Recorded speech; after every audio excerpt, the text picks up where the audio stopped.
Here is a little video for you that I decided to do from scratch on a whim because I found that would have to be a very powerful message that I would really love to share with you guys.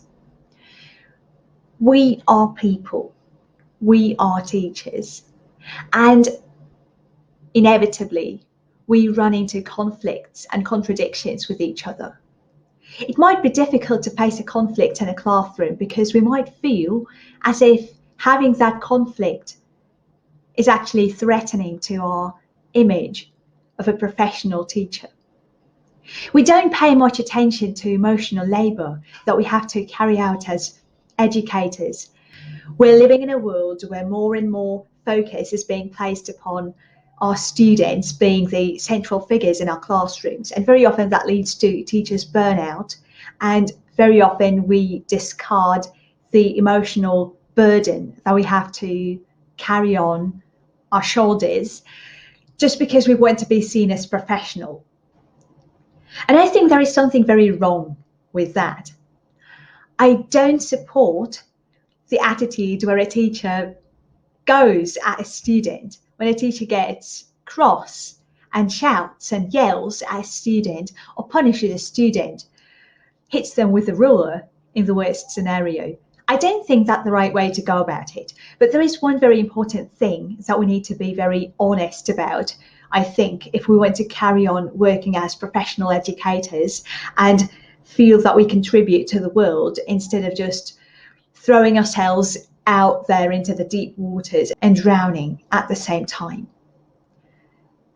We should allow ourselves to feel threatened, to feel insecure, to feel unhappy, upset when we're in class.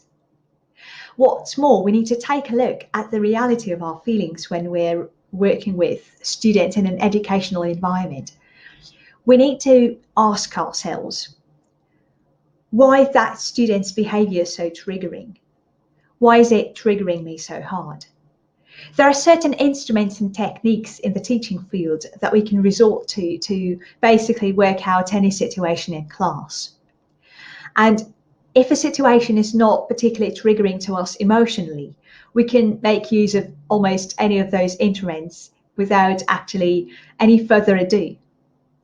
But the reality is that very often we get personally triggered. Our personal human emotions get triggered, our feelings get triggered, and we just cannot walk out on ourselves. We just cannot squeeze those feelings into a little box and throw that box out into the rubbish container or something. There is one big reason why so many educators around the world may experience serious burnout in this industry without even reaching the age of 35 or 40. I think so many of us may even reach the burnout situation by the age of 30, because what we actually do is we push ourselves so hard to act like robotic figures in front of our learners and never recognize the truth of our emotions that we may experience as human beings, which is also really important.